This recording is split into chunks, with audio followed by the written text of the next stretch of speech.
प्रणाम मित्रों। तो चलिए आज हम लोग सूरदास जी के चौथे पद को पढ़ेंगे। इसके पूर्व हम लोगों ने तीनों पद को पढ़ लिया है, केवल चौथा पद शेष रह गया है। तो चलिए अब हम उनके चौथे पद को पढ़ते हैं।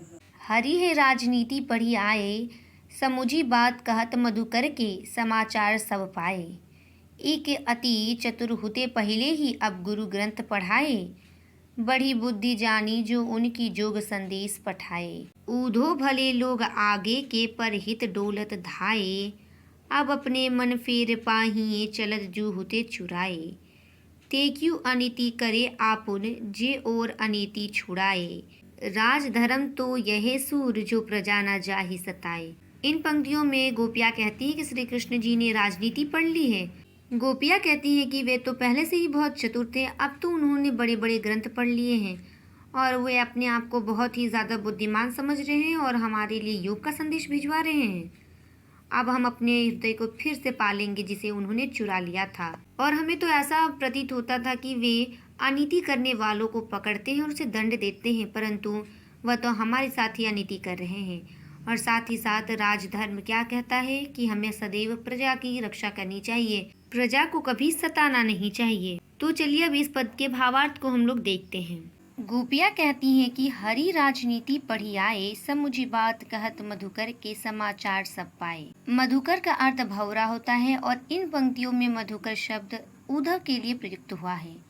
गोपियाँ कहती हैं कि हे उद्धव, तुम्हारे द्वारा सभी संदेशों को पाकर, अर्थात श्री कृष्ण जी ने जो भी संदेश हमारे लिए भिजवाया था, वो सभी बातें जानने के पश्चात हमें ऐसा प्रतीत होने लगा है कि श्री कृष्ण जी ने राजनीति पढ़ ली है और साथ ही साथ वो बड़े राजनीतिज्ञ हो गए हैं।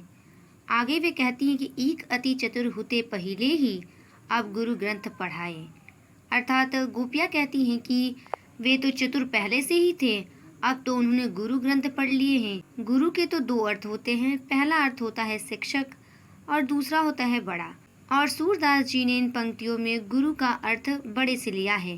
गोपियाँ कहती हैं कि श्री कृष्ण जी पहले से ही बहुत चतुर थे, अब तो उन्होंने बड़े बड़े ग्रंथ पढ़ लिए हैं, अब तो उनका मुकाबला कर पाना असंभव है। आगे वे कहती हैं कि बड़ी बुद्धि जानी जो उनकी जोग संदेश पठाए, अर्थात उनकी बुद्धि बहुत ज्यादा बढ़ गई है जो हम लोगों के लिए वो योग का संदेश पठा रहे हैं, अर्थात वह हमें योग मार्ग में चलने को कह रहे हैं।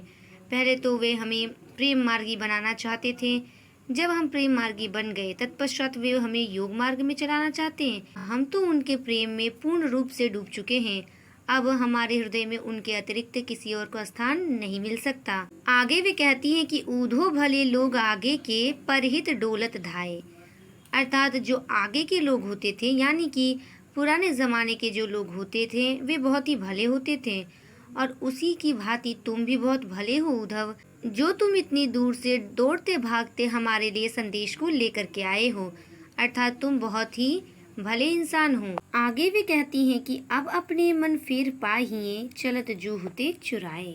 गोपियाँ उद्धव से कहती हैं कि जिस हृदय को श्री कृष्ण जी यहाँ से जानते वक्त चुरा कर ले गए थे, उस हृदय को वे हमें फिर से लौटा दें ताकि हमें अपने विरह से मुक्ति मिल सके।